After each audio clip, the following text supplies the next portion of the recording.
everybody. Hey, Uma! Woo! I don't hear you. Yeah! How are ya? I'm wonderful. This is truly an honor and a pleasure to be here tonight. I'm sorry I'm a little late, but we're taking care of people, and it's because of all of you. I've never served in the war, yet I feel like we're facing the biggest war of our lifetime right now. We are facing an opioid epidemic in the United States of America, and this illness is not just here, but throughout the world. And for veterans, this is a bigger concern. We are facing an illness known as post-traumatic stress. I like to leave the word disorder out because I don't feel like we're all disorders. We've been exposed and we have an event that happened. With mental illnesses, 1 in 4 people suffer from it. I feel every one of us suffers from mental illness, but it's how we cope with it and how it impacts us all. They say one person that has a mental illness affects at least 4 other people. What we are realizing in our society today, with veterans coming back home, they are serving our country and they're coming home to no homes. They've lost their families, they've lost physically and emotionally, and also to a society that they have to come back to. As a clinician, we are taught to take care of patients, and I took an oath, do no harm, safety first is what I truly believe. In the United States of America, we're losing a vet practically 1 per hour. Not acceptable. And this is due to medications that was prescribed to them by doctors that they trusted. And the system is failing. I've been saying a statement, and I'm going to stand firm by it. Every day I'm reinforced. Cannabis is not an entrance drug. It's an exit drug from pharmaceuticals and narcotics. Woo! I repeat that. It's an exit drug. What we've seen in the United States is that $460+ million has been saved in Medicare Part D dollars due to cannabis in those states. In my clinic, I see the ages of over 18+, and the average age is over 60. And I'm seeing this with my own patients.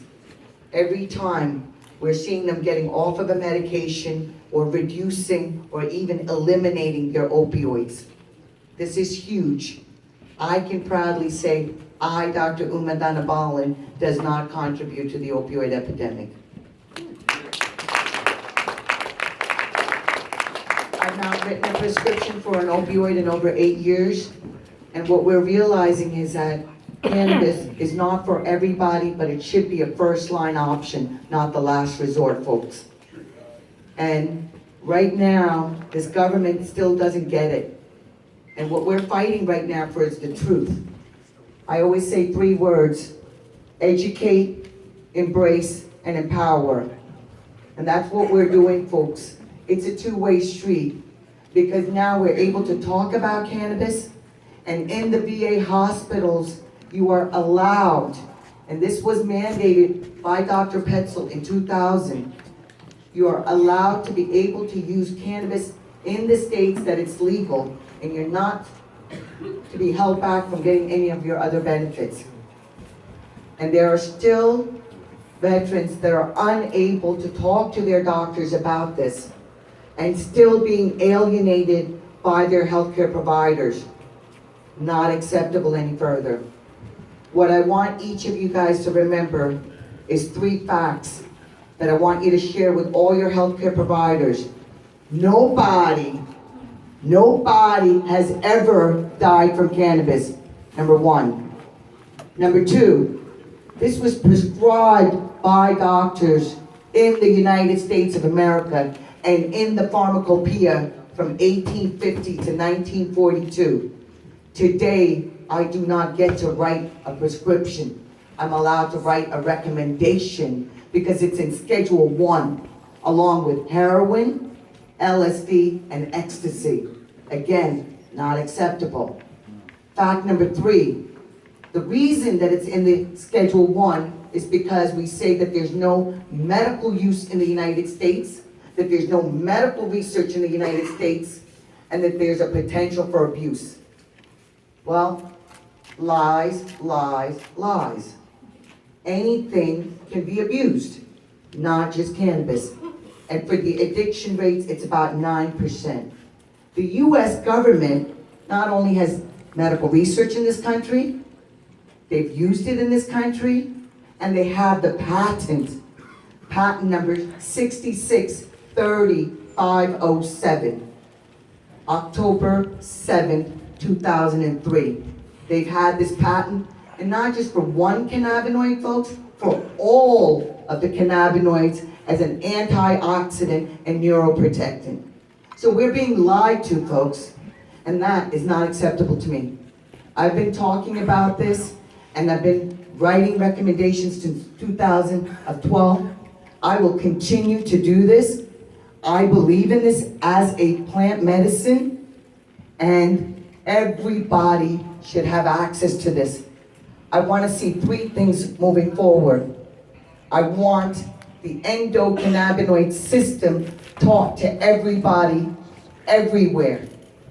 I want doctors like myself to be specialized in a field known as cannabinoid medicine. Number 2, we need laboratory testing of this medicine. And we need standardization with ISO certified laboratories.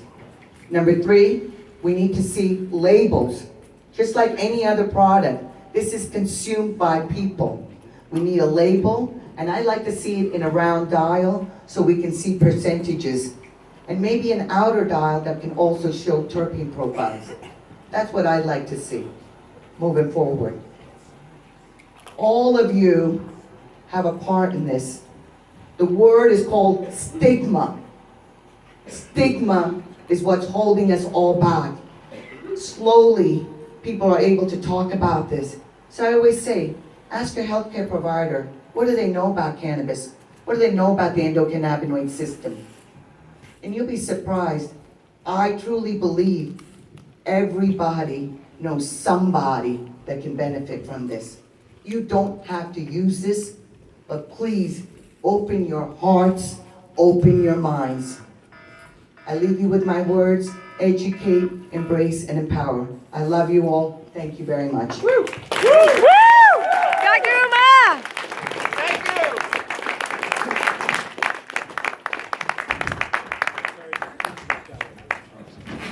Questions? Comments?